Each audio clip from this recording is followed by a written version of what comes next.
And we are coming in for somewhat of a cleaner landing than other times.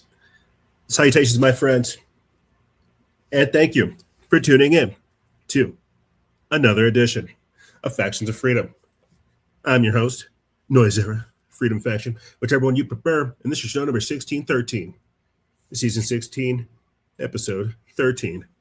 And I've titled this episode, Ball's Room, the Quantum Heartbeat, and Distributing the Future.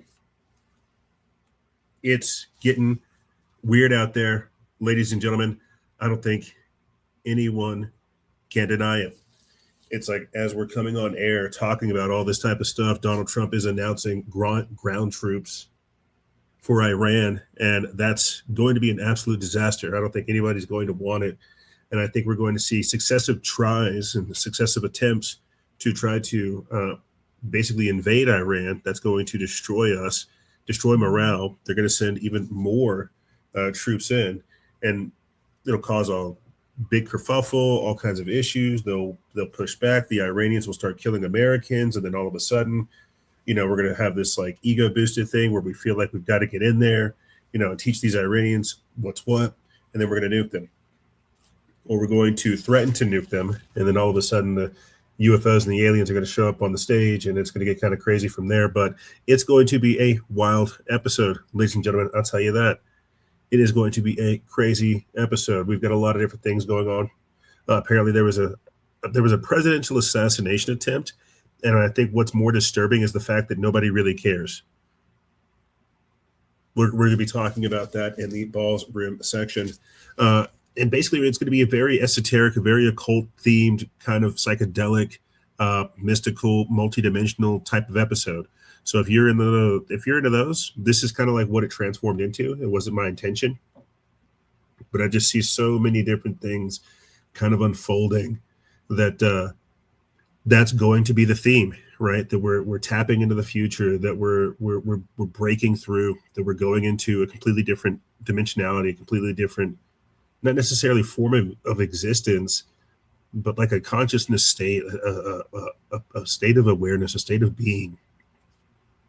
The Great Awakening, taking on different perspectives in this week's episode. I'll tell you that. It's crazy, man. Again, we got assassination attempts. Lindsey Graham saying that they're going to, build this ballroom that we talked about back in 1609, episode 1609, earlier this year. We talked about how Donald Trump was going to build that massive military bunker under the White House. We actually did a little bit of Twitter grinding, got over 5,000 views on one of our little videos. It's actually been pretty interesting. We got censored on TikTok. We got picked up on Threads. We got spread around on Twitter, and I can feel the shadow ban taking place in Instagram. And so it's kind of crazy just getting back into the social media aspect of it, engaging things, and at the same time kind of just consuming the information. So a lot of different things to get into with you guys, right? We've got Fauci's top advisor indicted for concealing records in COVID. There's actually like an ongoing COVID vaccine hearing right now too. So developments in that compartment. Very, very excited to talk about these type of things because it's the pushback. But as we're pushing back, they're stepping up their efforts and I mean this with their euthanasia programs. We've got Canada's top cardinal begging the government to end the euthanasia program, saying that it's nations choosing death over healthcare. So you've got the nation's top cardinal begging people to stop killing. Please, save lives. Don't take them. Simultaneously, we are going to be talking about the artificial breeding program that's going on in the Netherlands and their euthanasia program. And I made a video about this earlier this week on our Instagram. You guys can go check it out. But the quick summation is just that.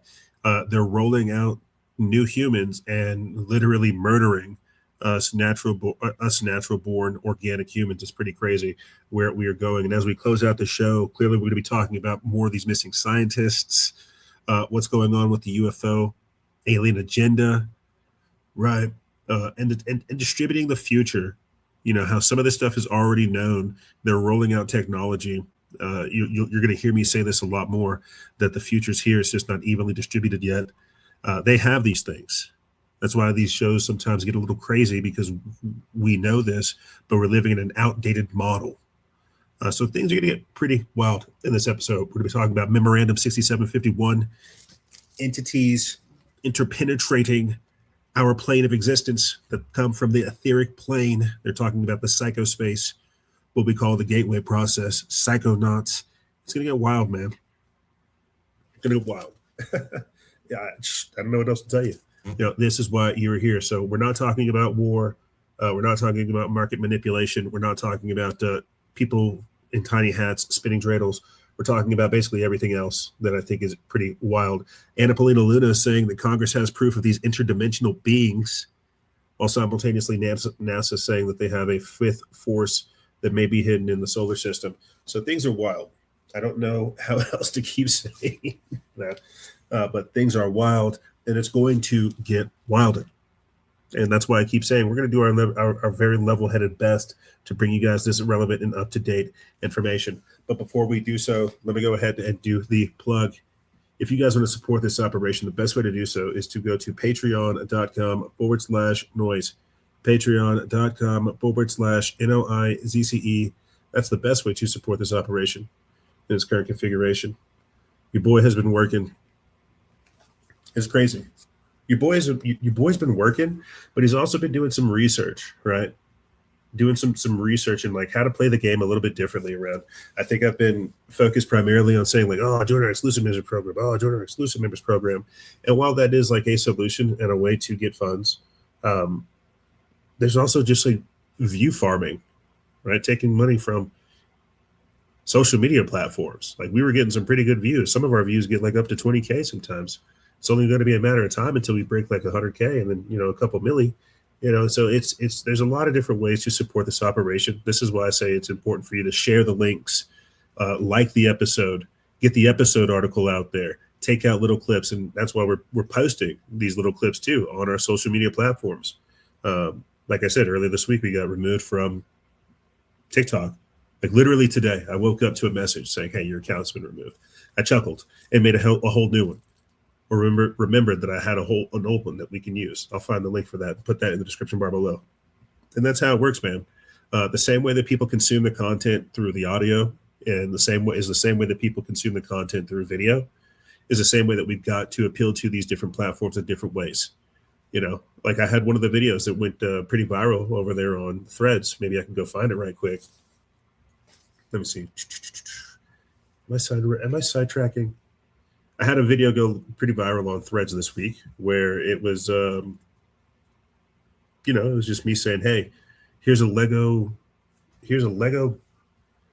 Donald Trump saying that we will build the ballroom, you know, as they worship Baal. And that's basically what we're dealing with. We're dealing with Satanists that need to hurry up and get down there for some incredible reason that we don't know yet. And it went pretty viral.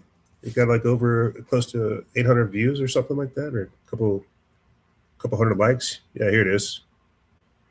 Here it is. Audio listeners, you guys can't see it, so I'll just do like a quick little description. Bang, there it is. Threads, Freedom Faction. It's got over 749 likes, 149 shares, 351 retweets, and 15 comments that I could just bang out right quick and start getting some followers. And so this is what I'm saying. We've got to engage things. We've got to, you know, stay relevant. We've got to be in the game, And it's only something that you can pay attention to whenever you have your finger on the pulse, and that's what we're doing every single week. Patreon.com/noise. That's the best way to support this operation in the current configuration. Patreon.com/NOIZCE. That's the best way right now. Have you noticed that we haven't really skipped a beat every single time they try to shoot us in the feet? Because it doesn't work like that. We got to stay moving. We got to stay working. Just the same way that we found out last year that Blog Talk Radio, the place that we had over 15 plus seasons, 14 plus seasons, discontinued their services. We had to find a replacement over there at Spreaker. And now you can find us over there on Google, iTunes, iHeartRadio, Podbean, Spotify, Alexa, Podcast Addict, and every other major podcasting platform. Over 500 plus episodes made available to you beautiful people because we're putting the work in, we're putting the reps in. The work doesn't stop. We've been able to recover our YouTube channels from 2014, our Noise Era channel, as well as our backup channel. We are clipping out the intro segments of the show, and we are placing them there, as well as the YouTube shorts that we clip out. We're posting both of those on both those channels to kind of let people know, hey, we're still active, we're still here. And again, if we get more exclusive members, if we get more continued support and feedback from like our audience, we'll start doing more stuff there, right? But it seems like these days the content is not long form. People prefer short form, right? But that'll make more sense whenever we start talking about all the crazier stuff later on in the show. Why it's important to have like a deep well of knowledge and the pedigree and being able to put all this stuff together instead of some Johnny come lately. Again, you guys can see our work over there at Odyssey. It goes all the way back to season 6, 2018. It's kind of crazy. You think like, hey, like I just put all this free work out here. God help us if they delete it. It's like people really don't think about that because they expect to see it every single week. Imagine if I was like, oh, okay, cool. Here's only the 4-5 seasons, right? You actually have to go back and support the operation if you want the next 10. Again, you guys can find the updates that we're doing inside of our Discord, both of our Telegrams. Again, we're posting on Instagram and TikTok, and apparently Threads now as well, right? We're getting everybody. We're pulling everybody together. Twitter too, right? I should just go ahead and say that. We're posting on every single platform. We're not farming engagement, but we're definitely putting in the work, bro. Reply guying, like posting, engaging stuff, putting out all kinds of new content. It's getting a new eyes. You got to think. We are primarily a podcast. This extra stuff that we're doing, that's the machine gun. The machine gun and the bullets. Again, you guys can support what we're doing through Rumble, subscriptions, YouTube memberships, Coffee, PayPal, Patreon, Cash App. All that goodness is in the description bar below, as well as the link to New Leaf Naturals. Support yourself, support us, support an American-made company that supported us during our hardships and during the lockdowns, and get yourself some storable goods. All these things and more will be in the description bar below, so you guys can get access to it. I think what I need to do, honestly, is just make like a quick little video, a nice little promotional video that goes over this, because it's pretty much standard at this point, right? This is the intro. This is me just saying, hey, welcome to the show. We've got a lot of different things to talk about with you, beautiful people, and God help us. They've tried to stop us, but we just stay moving, man. You can't keep a good dog down. Can't keep a good dog down. And with that being said, let's go ahead and start the show. Here is purple-haired Congresswoman Lee Zeldin melting down, saying that you don't have the right to say that climate change doesn't exist. Budget proposal reads like a climate change denier's manifesto. When climate change is flooding our streets, poisoning our air, driving up healthcare and disaster costs, how can the EPA justify abandoning that duty to protect Americans to appease polluters under the false flag of economic growth? Following the law, Section 202 of the Clean Air Act, where does it say anything about fighting global climate change? Loper Bright, Supreme Court case. You're familiar with it? No, I maybe others are. I'm not, but let me ask. But that's really important. As a member of Congress, Loper Bright says that we as an agency don't have the authority to get creative. If Section 202 of the Clean Air Act, No, doesn't- but you don't have, excuse me, you do not have the right I to was say actually climate answering your change does not exist, that it's a hoax, and that's where this administration I is understand coming you're from. upset that you don't know what Loper Bright is. Do you know what the major You know, policies doctrine is? I'm upset because You know what the this major is- policies doctrine is? You know what, let me just You're a say this member to of you. Congress. You should know. Well, you have moved from someone who defended the environment to all of a sudden I'm very making defensive a- about not knowing the two biggest landmark Supreme Court cases of the last and year you are with very regards to your you are question. very defensive about changing your policy and your positions with regard to the environment. Now, Okay. you just Do tell you want me to tell you what the two biggest No, I Supreme want Court you to cases tell are of the me. last few years? But this is what I want you Michigan to tell versus me. EPA, Whoa. West Virginia versus EPA. You know, you're here because you need money from us. So halt for the second and wait for the questions and answer the question. Well, I answered your question, No, you and you didn't. didn't like my answer because did you not don't know what answer the Loper Bright is, question. because you don't know what the major policies doctrine is, Chairman, because is this- you're is this asking the me, answer question? you're asking me about Section 202 of the Clean Air Act, and you don't read it. You don't know what it says. Listen, and what you want to do is to deny. You want No, to I actually read the law. I do my homework. really. You're just somebody who likes to have the microphone on. You know what I have to do? I read the law. You know, I Mr. read the Chairman, I don't Supreme have Court to listen cases. to this, and I would say No, that, you what know, you should do that for your this- constituents is actually this read statute. budget is at real risk. Read Let your me tell Supreme you, Court. This is the Appropriations Committee. Oh, you come here. care Okay. about science? Now you're threatening to defund it? Oh my God! No, you don't fund Because science. All right, leave that old lady alone, bro. He over here just antagonizing that old lady, but she started it. Congresswoman Lee Zeldin absolutely started it. But on Monday, Zeldin testified before the House Appropriations Committee regarding President Trump's 2027 budget request. As the Washington Examiner noted, the proposed budget would cut the agency's budget in half if approved by Congress. During the hearing, Representative Rosa DeLauro angrily attacked Zeldin for, quote, appeasing polluters and ignoring Americans under the, quote, false flag of economic growth. Zeldin responded by explaining that he's following the law, pointing out that it says nothing about fighting climate change. Then he asked DeLauro if she was familiar with the Loper Bright Supreme Court case. Loper Bright Enterprises versus Raimundo is a landmark Supreme Court case in 2024, which overturned the longstanding Chevron doctrine, fundamentally altering the balance of power between the judiciary and the federal agencies. It says that the Chevron doctrine, established in the 1984 case, Chevron USA versus Natural Resources Council, has been a source of contention. It granted defenses deference to federal agencies in interpreting ambiguous statutes, effectively allowing unelected bureaucrats to make laws through their regulatory actions. It says, however, between a majority vote, SCOTUS declared that such power is unconstitutional and goes against the principles of democratic governance. DeLauro had no clue what Zeldin was talking about and went berserk. And that's basically what we saw there. But what we have to understand, and this plays a big part into what we're going to be talking about throughout the entirety of the transmission, is the psychology of the people that we're dealing with these days. The mentality, the philosophy, right? If you looked at the thumbnail for this week's podcast episode, I had Congresswoman Lee Zeldin up there right next to Cole Allen, because it's this type of inflammatory rhetoric that creates people like Cole Allen to go do things like what they did this past week. And you see, it feeds all into one of another. It's just this extreme, radical, not even feminazi. That's what it used to be. It's evolved into something completely different. And for it to manifest itself as Cole Allen, and for people to cover up Cole Allen while we're still dealing with all of these other crazy shooters and more that are coming, it's this mentality, this ferocity that's creating. You see, that's creating the Cole Allens, that's creating the Greta Thunbergs, the Zohran Mamdanis, the Hassan Pikers, the AOCs, right? This guild of psychopaths, so to speak. But this particular segment, we're going to be talking about how, and it's a quick segment, because I'll be honest with you, the meat and potatoes is kind of, it's spread thin, you know, it's spread thin, yeah.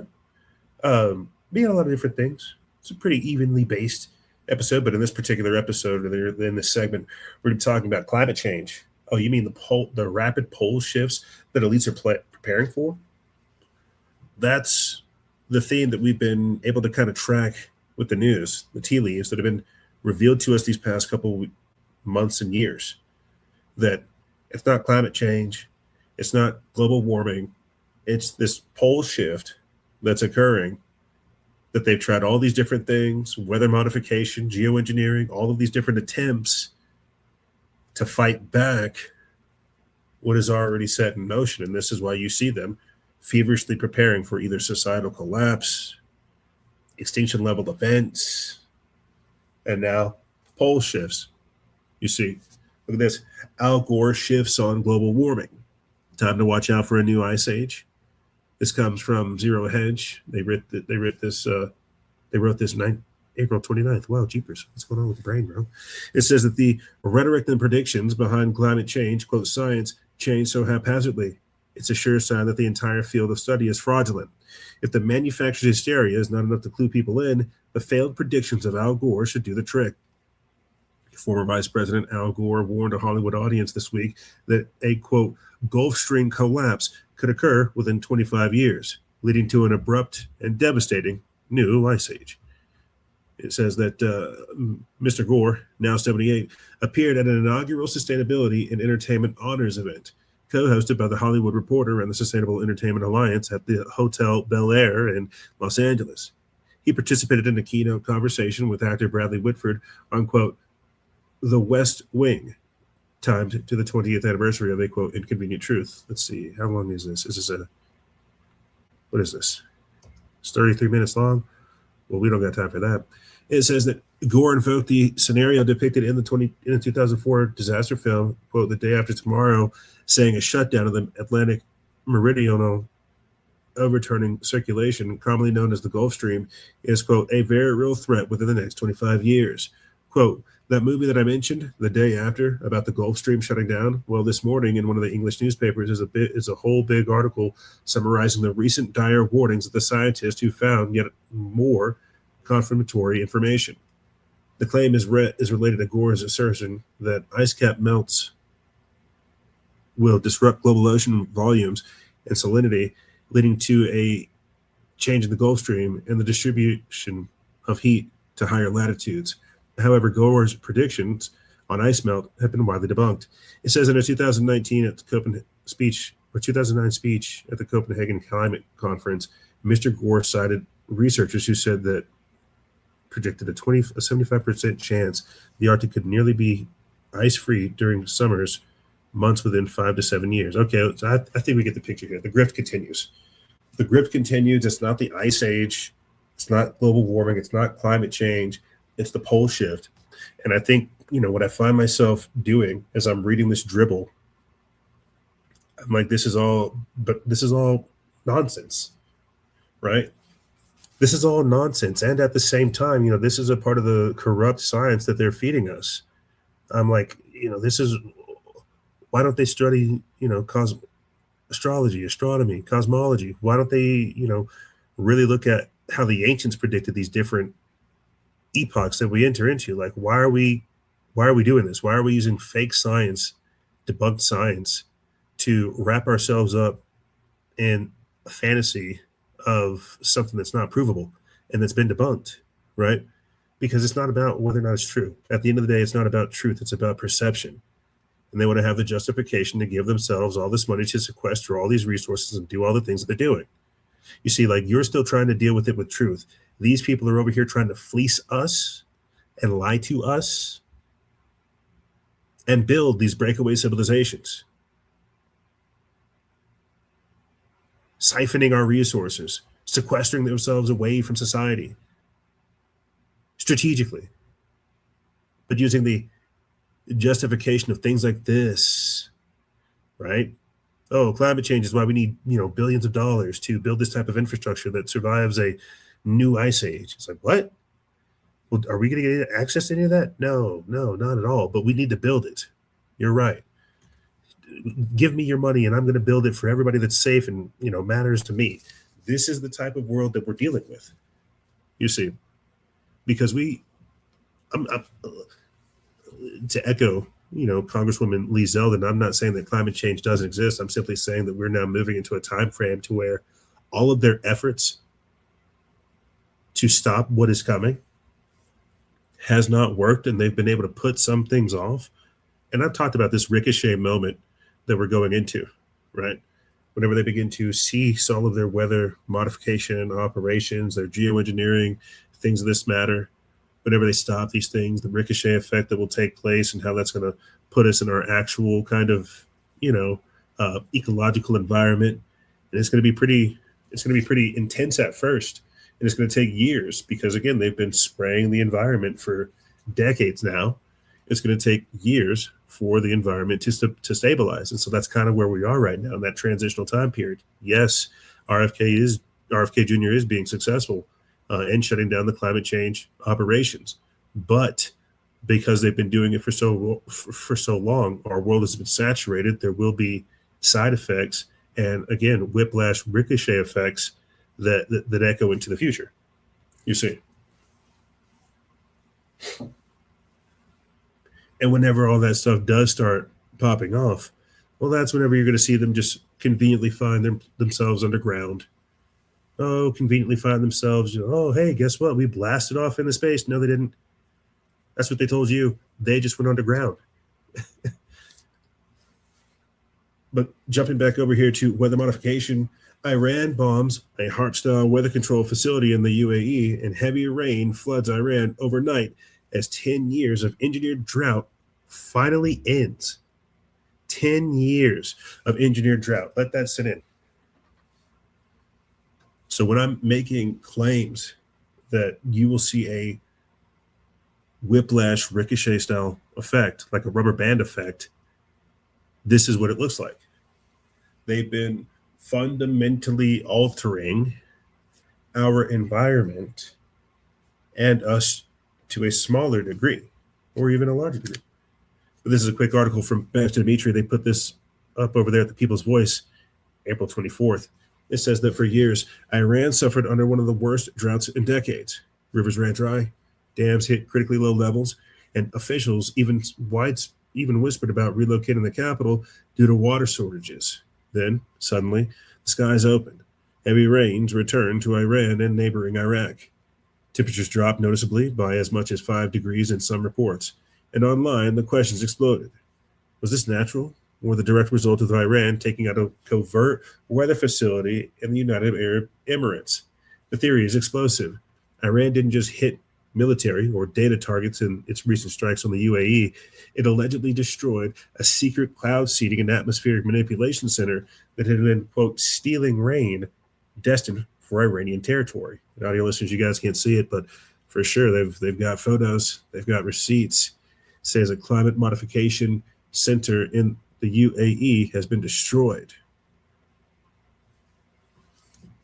The Iranian embassy in Kabul has stated that a secret cloud seeding and climate modification center in the UAE has been destroyed. And they've got, the before and after. And they smoked that thing. Nothing but ash. Now, it says a now deleted post from Iran's embassy account in Afghanistan lit the fuse. It reportedly boasted that after Iranian forces struck a, quote, secret cloud seeding and climate change center in the UAE, weather patterns flipped almost overnight. Heavy weekly rains began hammering Iran and Iraq. Temperatures plunged. Snows hit in mid-April.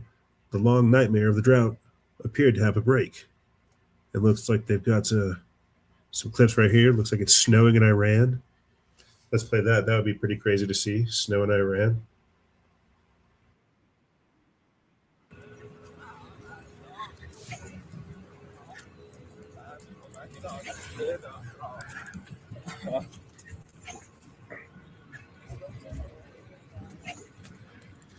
Think about what this would do. Think about what this would do to global markets. Just this in and of itself.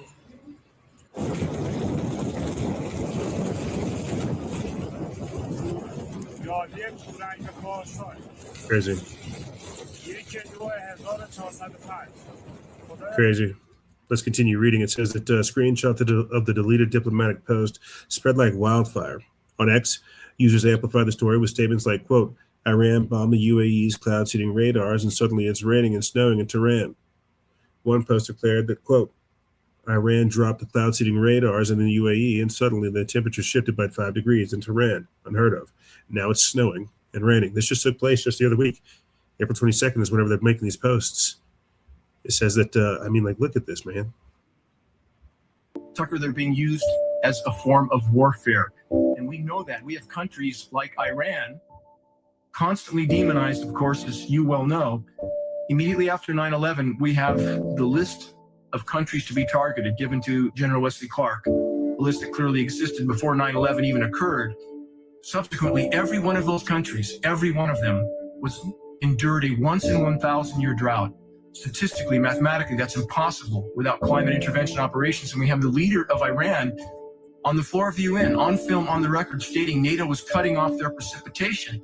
We have Iranian top scientists recently stating NATO's been doing this for 40 years. Destabilize the food supply by destabilizing the rain, and you destabilize the population.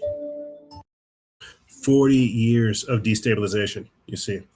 40 years of destabilization. Now we have it being used, as Dan Wigington says, as weather weapons. I think it was Lyndon B. Johnson that said that too. Wanted to control the weather. Whoever controls the weather controls the world. We've talked about how they have these supranational weather treaties, these supranational globalistic treaties, when they can spray, what they can spray, where they can spray. And that's how they're able to carry these type of things out. And if they violate them, things like this take place. But you see, they may not be violating the treaty of weather modification if they're destroying the facilities. And so now we're getting into strategy. Now we're getting into military. This is the future of warfare. This is fifth generation warfare. Like Dane Wigington said, if they can shut down your weather, they can cause a drought. They can starve your people. They can suppress you. The future is already here. Like I've been saying, and like I will continue to say, it's just not evenly distributed yet. And with all these things going on, check this out. You can buy a Tennessee cave and turn it into a doomsday bunker. It's been posted over there at Modernity News. They picked this up April 27th. And it says that about 57 miles southeast of downtown Nashville, as the crow flies, an underground cavern system listed on Zillow is being framed as a potential candidate for the ultimate nuclear doomsday bunker. Think of the cavern as the shell for the future bunker. To get anywhere close to the true bunker status, millions of dollars in engineering, ventilation, power, water, wastewater, security, and interior build-out would likely be needed. It says that, quote, we have what it takes to keep your family safe and to build a sustainable hobby farm, the listing reads, adding that the 32-acre property, known as the, quote, cavern bunker, includes a 60,000 square foot underground cavern system. The cavern bunker property was originally listed in July for $1.7 million and has since seen a series of price cuts amounting to nearly 50% off. The price cuts and the lack of buyers likely stem from the potential bunker-style conversion, which could cost tens of millions of dollars if properly constructed. This is a cavern shell that would require tens of millions of dollars to convert into a bunker-style property. But you see, people already know what people want. People are already aware that the pole shift is coming, that, hey, if you've got the money, you can buy this. I mean, just the other week, we played a video clip for you guys where people were bringing their families, their neighbors, boats, RVs, trucks, storage units, underground. That's what they want to do with the ballroom, with the White House. They want to move it underground because of the incoming pole shift. The magnetosphere collapsing, the changing of the environment. And these are not things that I'm just making up, that I'm pulling out of my keister. This is stuff that's real. But you see, for you, they have to tell you, oh, it's climate change, it's global warming. It's so much more complex. And I think that's the issue that I'm having too, is like, how do you break this stuff down? Information overload. How do you distill this down to the people, to the masses? And you can't. They're not going to save the masses. If the masses can't see this type of stuff and read what's going on and begin to prepare accordingly, they don't care. They have, COG, continuity of government bunkers. They have things in place for these type of, again, extinction level events, these disasters that occur. That's why they have all this facility and all this infrastructure underground, because here on the surface where we dwell, there are a number of things that we're subjected to, a number of different issues. You see. But staying on this thought of being in the bunker, doing strange things, what's going on? You know who else had a bunker? Jeffrey Epstein. Check this out. We're going to listen to a clip of one of his survivors, one of his victims, Chauntae Davis, describing her experience as Aurora Ranch. She talks about the perfect gene pool and how they were trying to create the perfect baby. And I want you to think about this, because this is a weirder part of the Epstein saga that a lot of people don't talk about. The transhumanist, biohacking, baby creation, designer baby, genetic engineering aspect of it. That's what this man was up to. Did he have clones? Some people say that that's like what the Island Boys are, that they're like his clones, that that's a little nod of how he was able to infiltrate the music industry, and that those are his like offspring. It's a whole rabbit hole to go down. But I'm sure you're wondering, what does this have to do with climate change, pole shifts, underground bunkers? Well, we're talking about the collapse of civilization and the needs to repopulate it. Just because Jeffrey Epstein is gone does not mean the infrastructure that he built is disabled, does not mean that the operations have ceased, does not mean that there's not still babies being grown for some unknown purpose. Girls waking up in sort of like a dark room with like a female doctor standing over them, feeling like maybe there is some kind of procedure that had happened that they weren't aware of. And I believe this is in the file. Sure, there's something in there about a baby actually being born and then just disappearing, like Ghislaine taking it. I personally never witnessed anything like that, but I do remember overhearing conversations about trying to create the perfect baby, the perfect gene pool. And I know that there was sort of a hunt, if you will, for the perfect gene pool. Zorro was a wacky hideaway for Epstein and his cronies, and a place to enact their most freakish fantasies, including at one point a plan for a controversial designer baby and human cloning project, in which emails from the files show the maniacal Epstein was prepared to invest in, as long as he remained anonymous. We were hearing some of the most horrible and heinous things that anyone could imagine.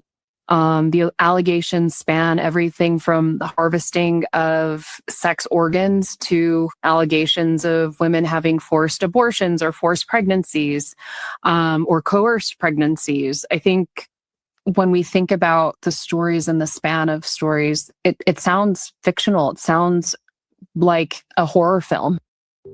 Girls waking up Because it is. in sort of like a dark room with like a female doctor standing over them. And that's Virginia Giuffre's story. Not Virginia Giuffre. Not Virginia Giuffre.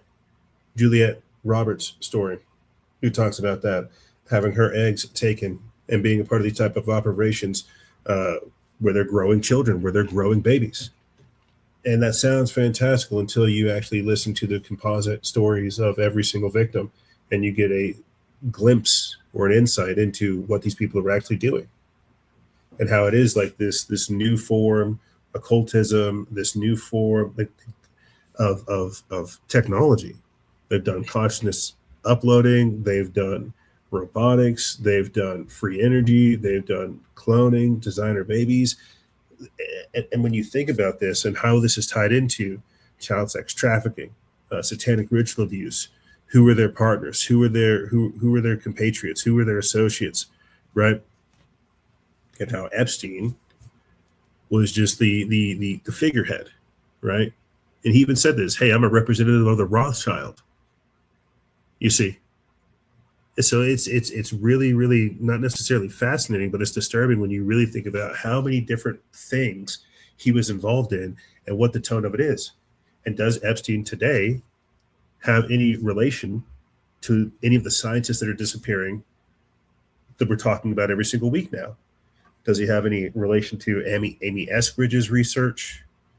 Any relation to General McCaslin, right? There's a number of different scientists out here in New Mexico that have disappeared. Did his money reach that far? Was he working with them? We really don't know. But this is me saying there is a dark cabal in the background of society, a breakaway civilization working on new humans for a new age, a new program for this new world order. And this is how crazy and disturbing it sounds like. It's like this will make more sense when we get into the part of the episode where we're talking about aliens and UFOs and stuff like that. But I mean, look into the work of Dr. David M. Jacobs. He talks about the hybridization program as well, and how when these so-called humans, these hybrid humans, when they were deployed into the world, they have to be taught how to be humans. What did Matt Gaetz say just the other week, right? About hybrid breeding programs with the so-called aliens. But we don't know what the aliens are. We don't know what's really going on. But we have just this discussion of humanity's gene pool being polluted, whether by natural means or artificial means. It's happening. And you can now see why, biblically, whenever this did take place in the times of Noah, God just came through and said, no, we can't have this anymore. The bloodline's being polluted. All these different mutations are taking place. No one is pure in their generations. Look at these alterations. We've got to start over. But you see, this is the deluge. This is what we're beginning. And that's why they're using all the time now to build this infrastructure up underground, to go back underground, to activate the ballrooms, to refurbish and renovate the deep underground military bases. Like they're telling you in your face. I think that's what's more disturbing about it. Let's move forward. It'll make more sense the more we talk through this episode. Male victims gang raped by super predators at Epstein's human farm. This is by Frank Bergman of Slay News. They put this up April 29th. It says disturbing new allegations tied to disgraced financier Jeffrey Epstein's remote New Mexico estate are raising fresh questions about the true scale of abuse and whether authorities failed to act on alarming evidence. It says that a bombshell documentary featuring survivor testimony and previously ignored tips paint a chilling picture of Epstein's ranch. The ranch is referred to as a, quote, human farm, which victims and authorities describe it as an isolated hub of alleged trafficking, sexual violence, and even potential murder. The claims include accounts of male victims being dragged and gang raped by Epstein and his powerful associates. However, the male victims apparently disappeared without a trace, with the rape allegations only now emerging. In addition, women were allegedly killed during violent encounters, and witnesses have made disturbing suggestions of so-called, quote, baby-making operations. Survivor Chauntae Davis, who said that the trafficking across multiple Epstein properties described the New Mexico ranch as the most terrifying location. Quote, the scariest was Zorro Ranch, Davies said. It's in the middle of nowhere and surrounded by mountains and miles of desert. There was a lot of time being in my room like a mouse in a trap, waiting for a knock on the door and for someone to say, Jeffrey is ready for his massage now. When asked what that meant, she responded, rape, full-on, forced, and sexual rape. The documentary also includes new claims that, quote, multiple male victims were targeted. It appears to be the first time that allegations involving male victims have surfaced. Now, let's pause right here, because we've already talked about just the cacophony of craziness already. Some of these people clearly might be children that were stolen. We had 4 million people come through the southern border during the Biden administration. Many children disappeared. We're having public numbers of at least like 300,000 when we know it's so many more. What if some of these children, these male victims, were some of these homunculi, were some of these clones? I mean, just the other week we were talking about brainless clones that people can transfer their consciousness into. Why is that type of stuff coming out now? I mean, we know that, Jeffrey Epstein was looking into consciousness transference technology. And we are also hearing about how he's making these type of clones, these humans, these baby farms, right? And so this is the darkness that's just bubbling in the background that Donald Trump is doing his best to try to cover up. You see, he's trying to do his best to cover up the insanity that Jeffrey Epstein is associated with. Yeah, for sure. Israel, Mossad, agent. Yeah, you can look at that. But the layers of what we're talking about here are pretty deep. We're talking about repopulation efforts.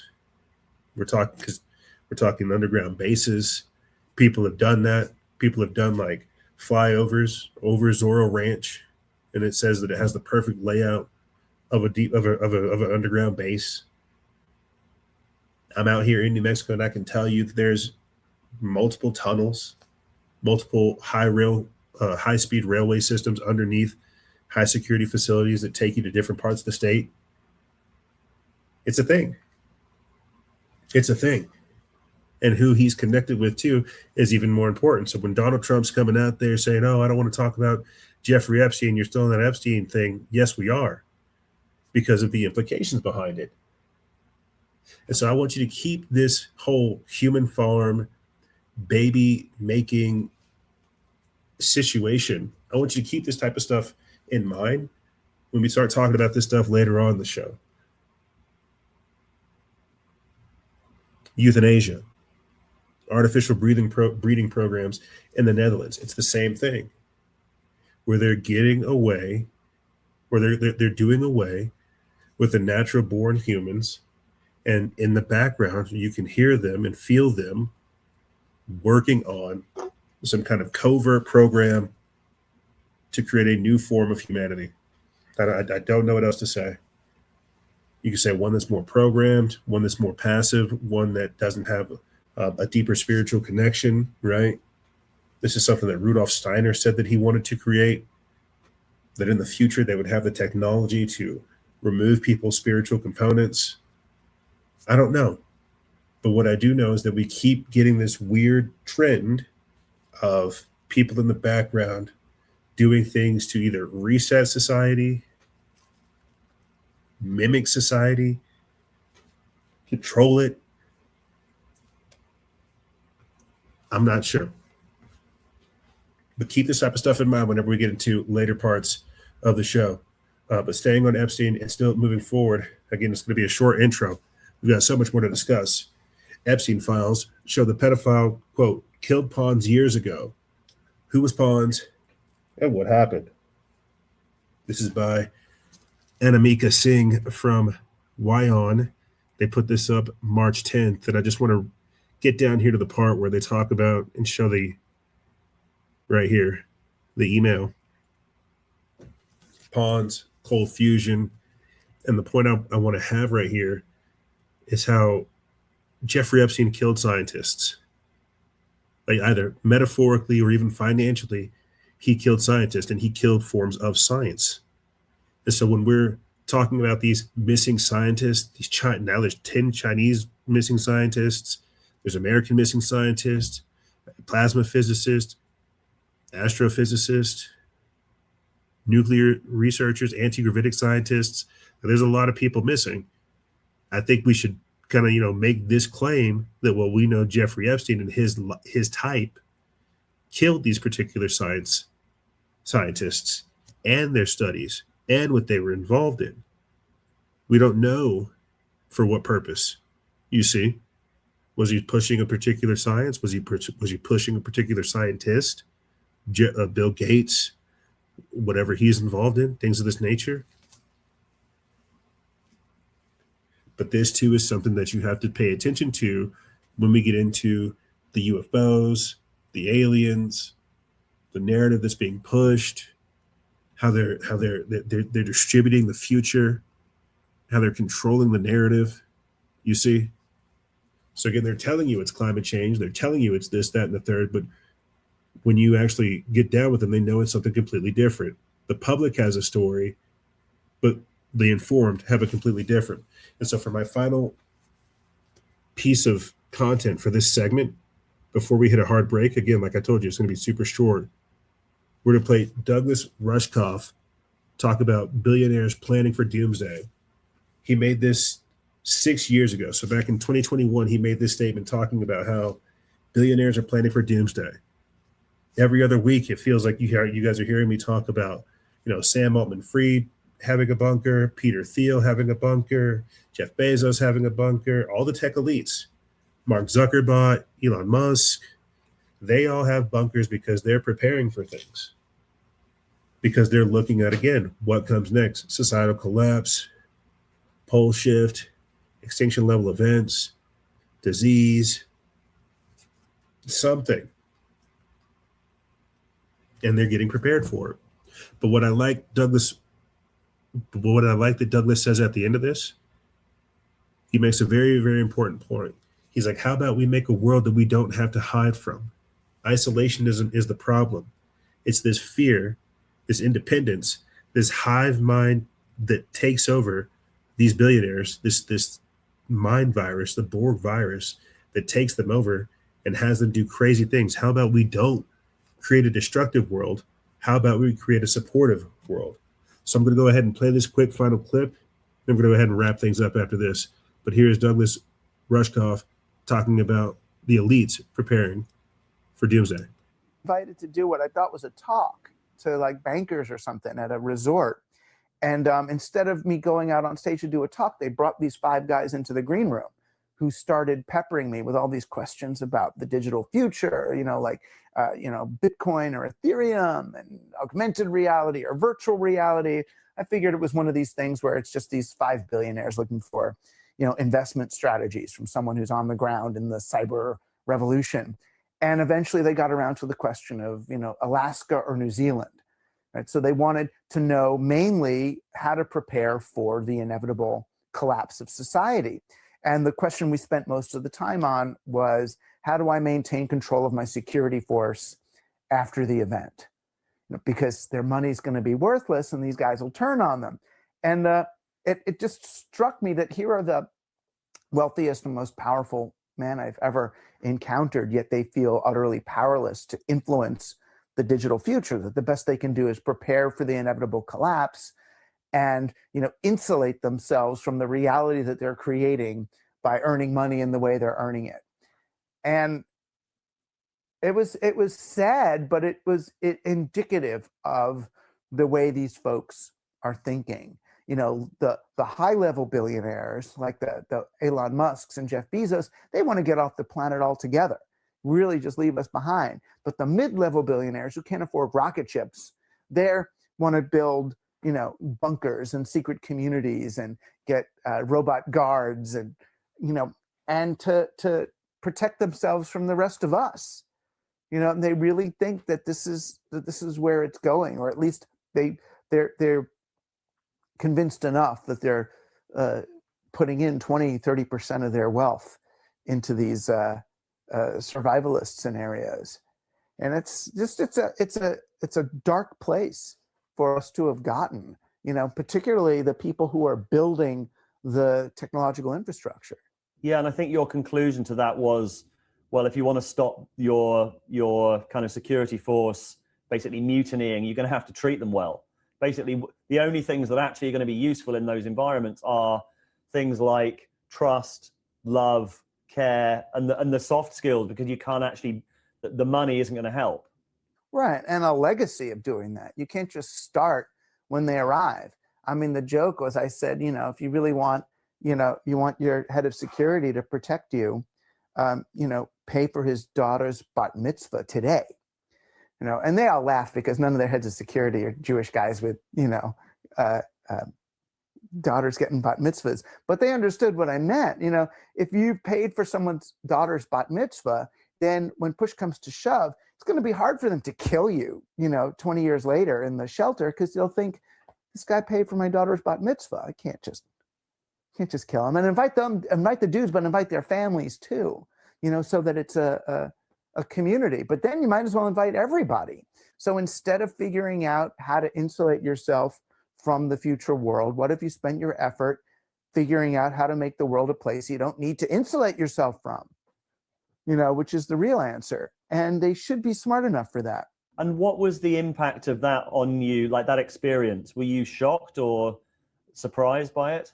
I guess I was surprised by it because I figured if I was ever in a place with really rich people, I'd be spending the time like asking them for money to do a theater project or something, or, you know, and instead I experienced them all as such kind of low level thinkers. I mean, they're smart, you know, and they could play out all of the Walking Dead scenarios with me, which is where they're at. It's sort of a, they're all like Sim City kind of people. They all look at everything from this, I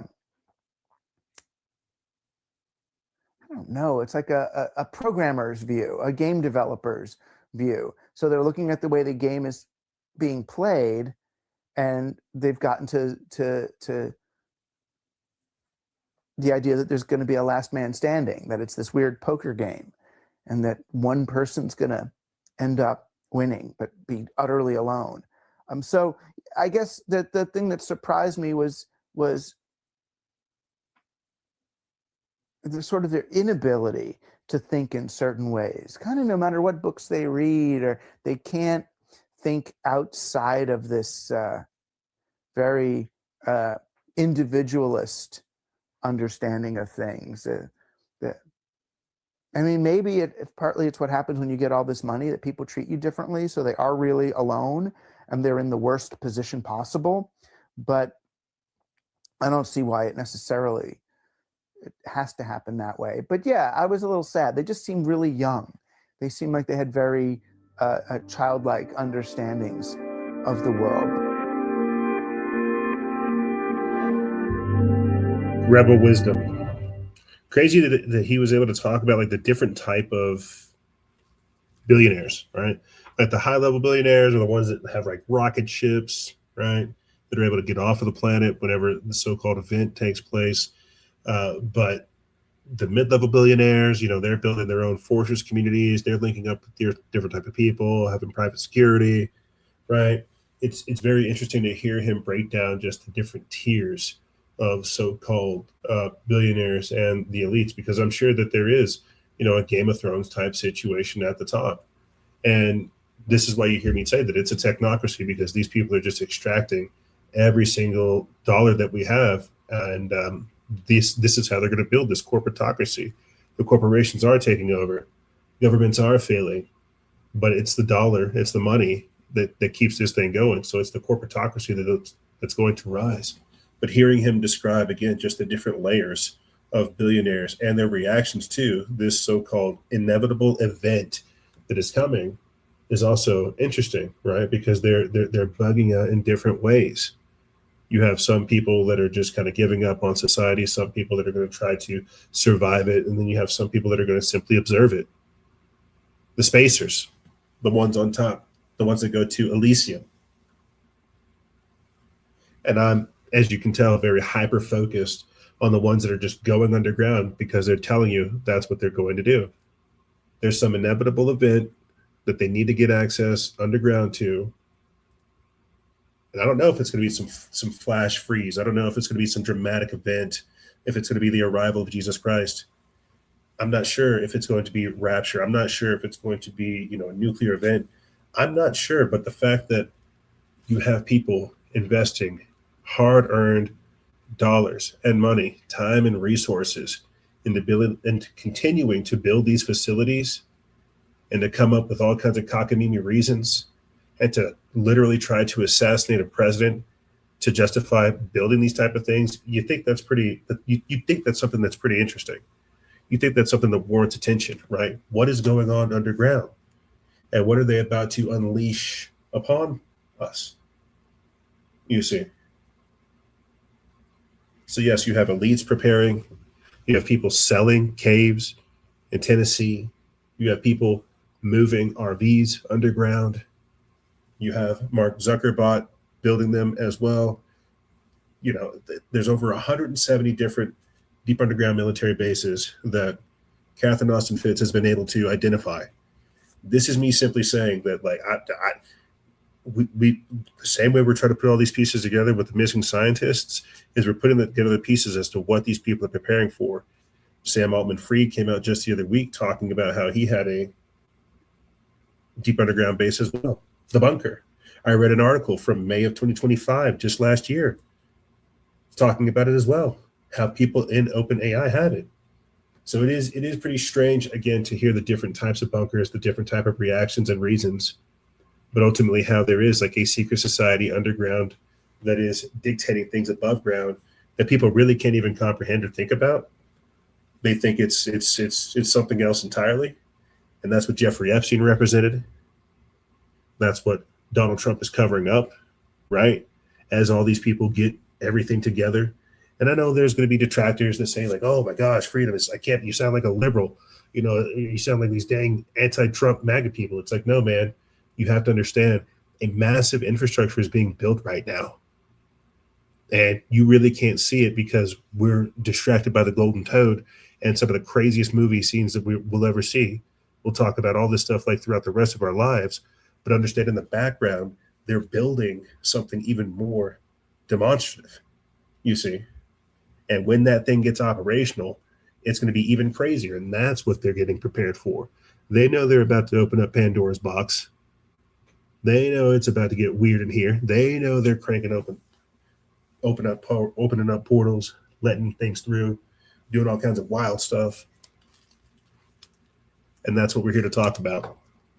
But before I get ahead of myself, let's go ahead and take a quick break. And when we come back, let's talk about Ball's room, the would-be assassin, Cole Allen, Trump's response to it, and some of the very disturbing things that I saw take place within like the conservative Republican MAGA movement. It's like literally right after he got assassinated, every single one of your favorite influencers from the conservative MAGA movement said something about building the ballroom. I have no idea what the ballroom is. I have no idea what's in it, but the organized push and another assassination attempt warrants further discussion. So we're going to be looking into that and more on the other side. Ladies and gentlemen, don't go anywhere. This is Freedom Faction over here on Factions of Freedom, and we'll be right back right after this.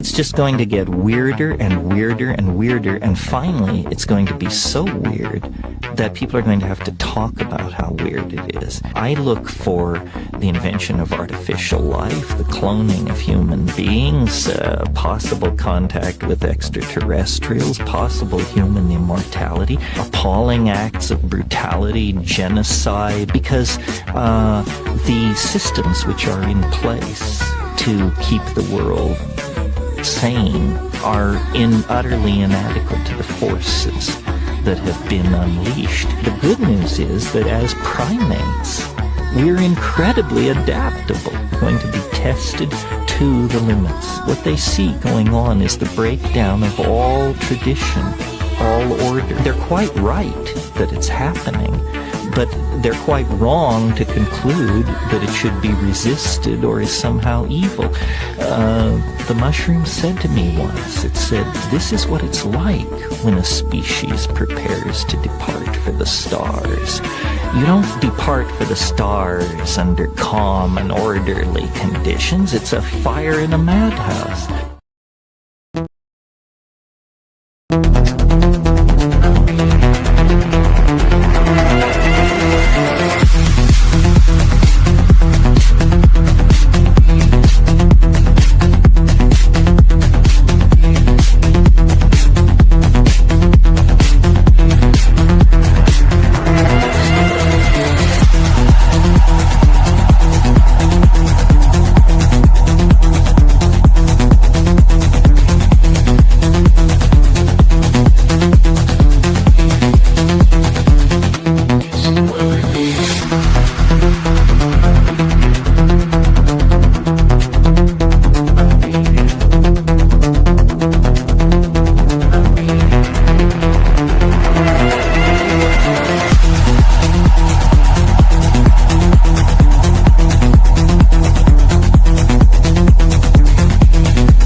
what's going on, guys? Like, straight up.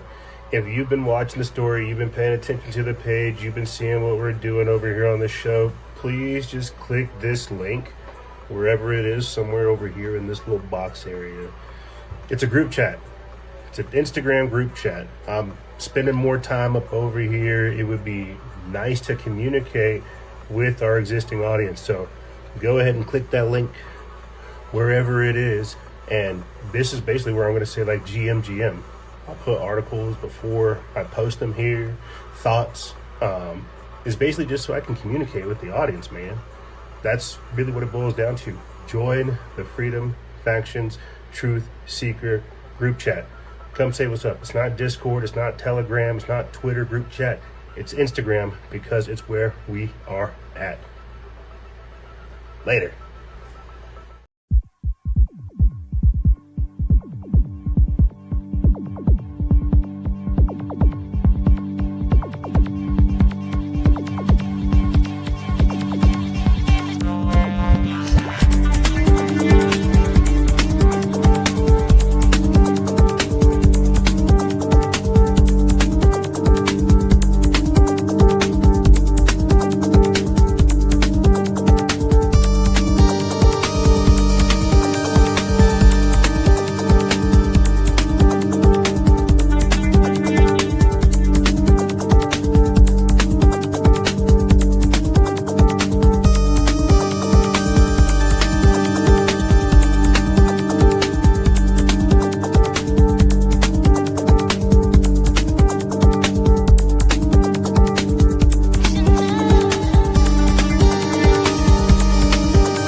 There is no such thing as its freedom. There is no such thing as democracy. Please stop listening to the mainstream media. Please stop listening to the Western world speaking about United Nations, human rights. This is evil. Nonsense. They have enslaved the human race under the banner of human rights. I beg you, they have enslaved the human being under the banner of human rights. There is no freedom in the world. The world is placed in the bosom of Satan, the killer of mankind. A snake, the poisonous cobra. Satan likes to do things in disguise, in quietness, in the depth. But the Lord forced him to surface up. He wants humanity to see. He's opening the eyes of those who are willing to listen to Christ. Those who are willing to listen to Christ, He is opening your eyes. What has been happening in recent years, it is absolute satanic. But all done in the name of human rights, democracy, United Nation.